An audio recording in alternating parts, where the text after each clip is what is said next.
Hi, everyone. Thank you so much for joining me in this awesome interview with Paul Castro. Hi, Paul. How have you been? Hello, I'm doing well. How are you? It's good. I'm very excited, actually. I just saw Belle, the English version, just yesterday. I mean, it's phenomenal. Yeah, I watched the Japanese and I was blown away. And then to see the English dub meet, if not for some, exceed expectations, and especially Kylie and the music, it is a real treat to have been a part of that movie. And I love seeing the success that it's having, and people are going to see it in the movie theaters, and it's just a really, really cool experience. The dub exceeds some people's expectations. Some people have this unfortunate feeling that English dubs simply just aren't cut out for. Yeah, but we don't listen to them. We don't listen to them. Let's get started. Let's get to unveil the beast. Yes. Who is the beast? Who is the beast? Yes. Just for my audience members, there might be some spoilers. So if you haven't seen the film, go watch the film and then come back to see this interview. Trust me, you don't want just the movie to be spoiled there. Yes. The warning has been addressed. Now we take no responsibility for any further spoilers. So tell me, how was your experience voicing Beast? Because I know Beast had sort of a graspy voice there in the beginning, and then as Kay has more of a softer, innocent tone. It's I typically, if you hear my voice right now, it's pretty youthful. It's definitely not what I'm doing in Belle or For the Dragon. This was a real treat to know that what I had put out there as my audition, they resonated with in this much deeper or menacing, scary tone, and it was a lot of fun to play around with that. And with Mike over at NYAV Post, who was the director on this, we really had a fun time playing around with that, finding the voice, figuring out what was going to be right for me and different than Takeru Sato's version, who did the Japanese, because while we are different and reminiscent of each other, we each have our own unique take on the dragon. Prior to watching, or rather being in Belle and watching Belle, of course, did you watch any of Mr. Hosoda's films? Oh yeah, Mirai, Summer Wars, huge fan of Studio Chizu and Mamoru Hosoda's work. He's a master at what he does. I think if people aren't familiar with his work, they really should go and revisit some of his movies. The Boy and the Beast, The Girl Who Lived Through Time. There's just so many good movies. His directorial approach and writing approach, I think, of movies is, I think,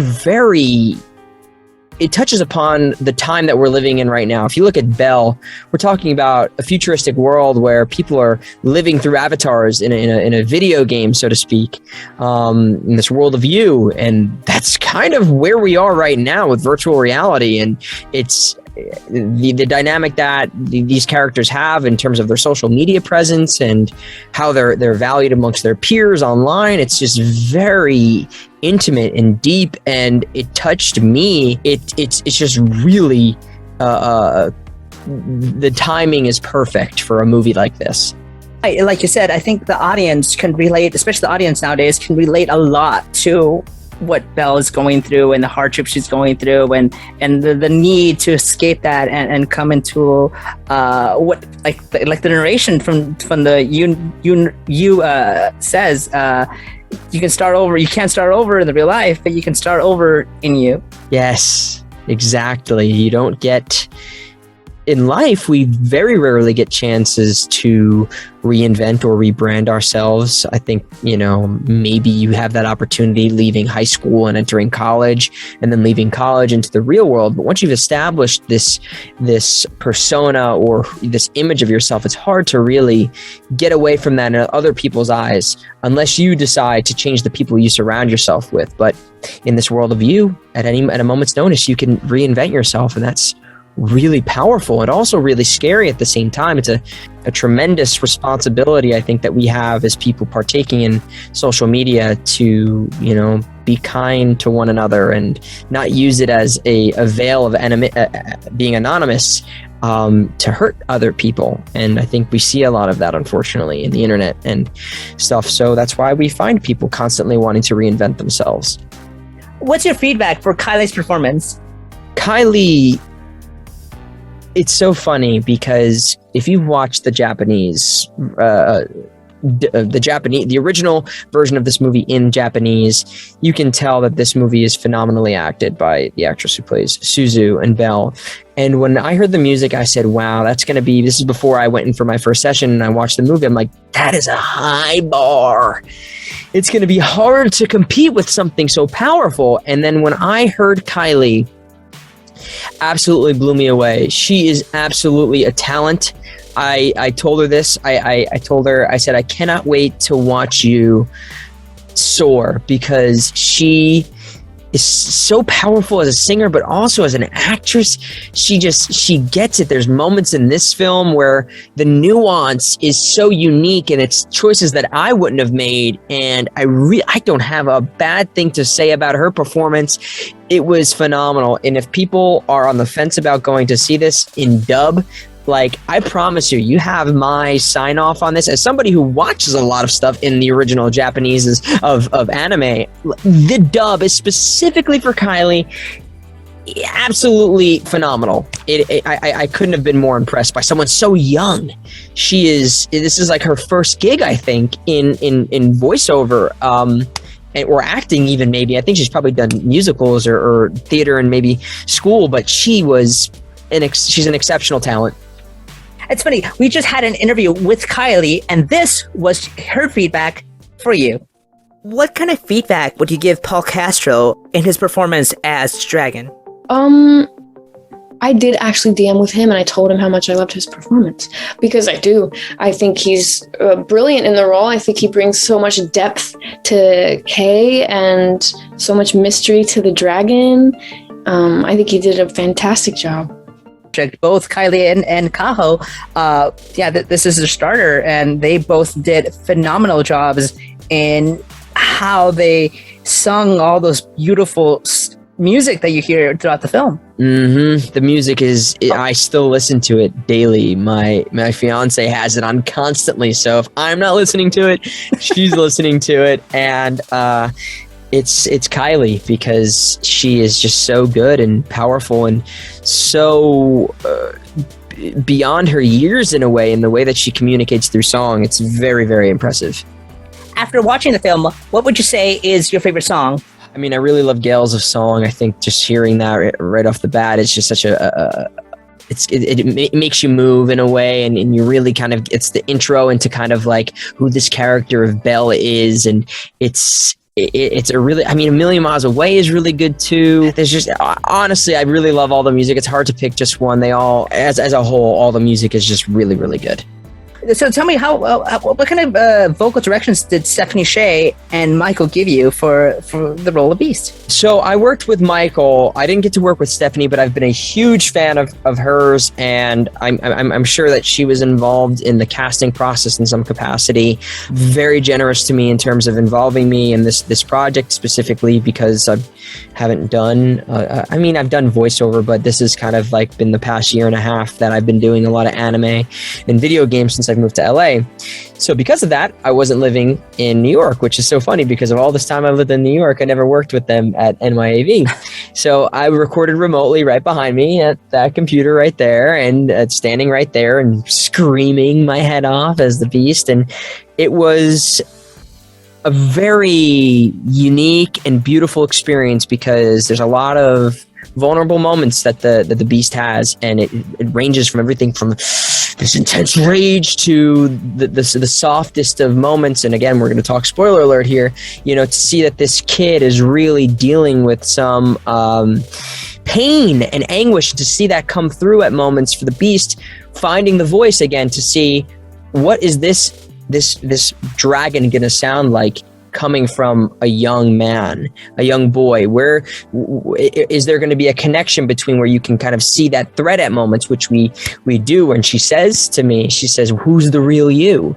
Is it this sensitive, boy dealing with the pain and comforting his brother, or is it this angry, venomous, repulsive beast? So working with Michael, we really found that voice, and he was so gentle with me. We explored a lot of lines. We tried things different ways. We kind of improv at moments too. We worked on that for a bit of time, and I stayed in the moment, and I got to explore. And I think what you see there is a combination of multiple takes, finding the best moments of each thing. So it was a really awesome experience. You don't get that a lot of times working in voiceover. A lot of the times it's like one take and you're on to the next thing because they're on a deadline. For this, we definitely had moments where I really got to play and try things out. And, I thank them for that opportunity. Can you tell me your experience watching the scene? And again, spoiler alert, at the end where Beast is unveiled and we get to see who Beast really is. It is, I think it's alarming and triggering for sure, but it's something that is very real and exists very much in families. And for one reason or another, there's people who deal with domestic violence and abuse and things like that. And it's nothing is more tragic when it's done to children.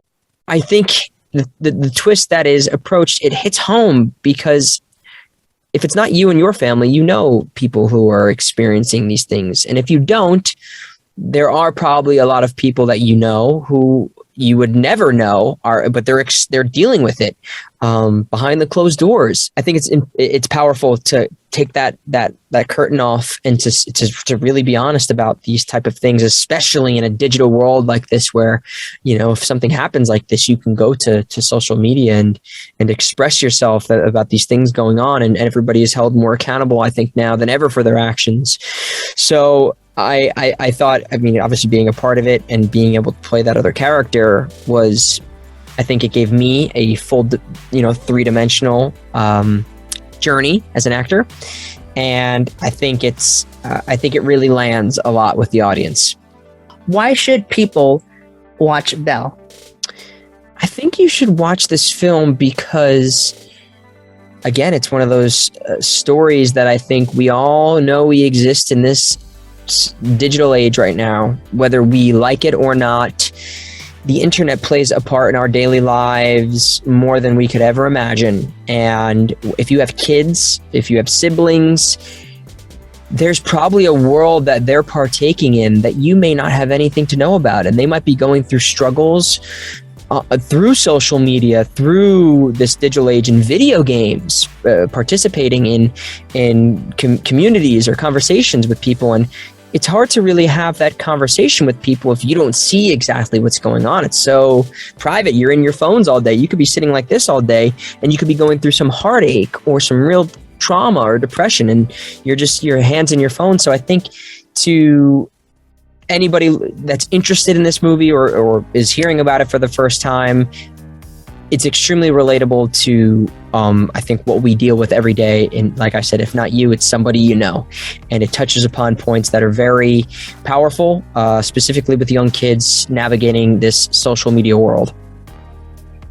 How much time went into developing the voice of Beast versus Kay's voice? Yeah, so we started off recording Kay.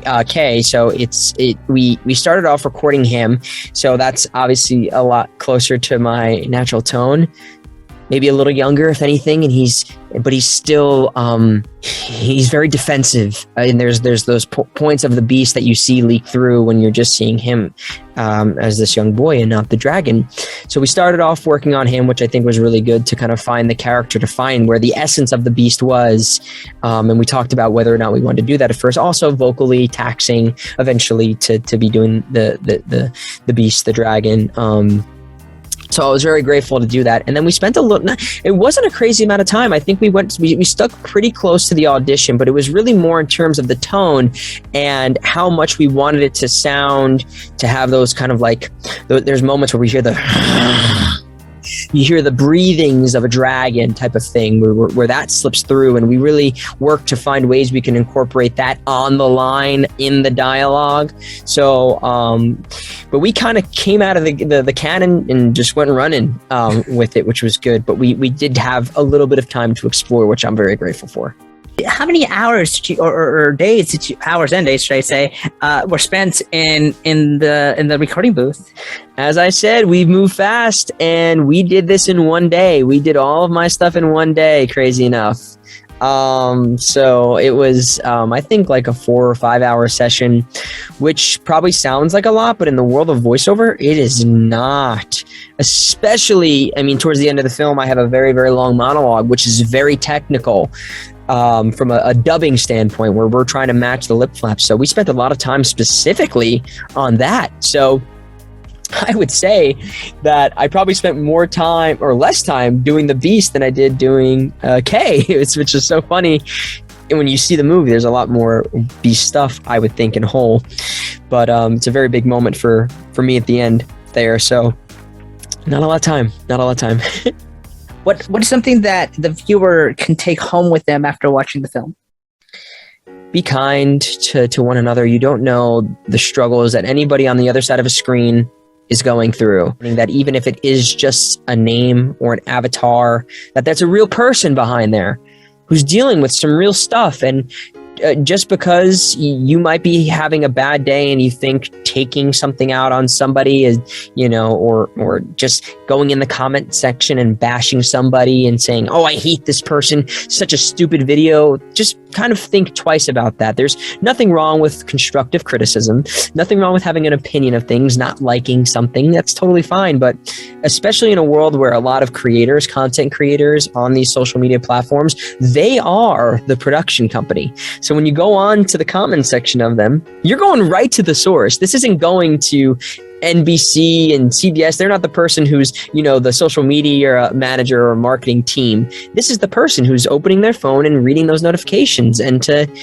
just remember that we're all just people. We're all the same. We're made of the same stuff. And it's a motto for me, but it's also ironically part of the film, is just try and love one another, be there for one another, look out for one another.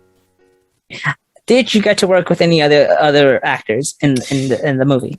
I didn't get to work with anyone in person. I got to meet Kylie on my first day, which was really great. She was in the studio and we got to have introductions, but it's rare for voiceover to work unless you're doing prelay on an original animated series, to be all in the same room together anyway.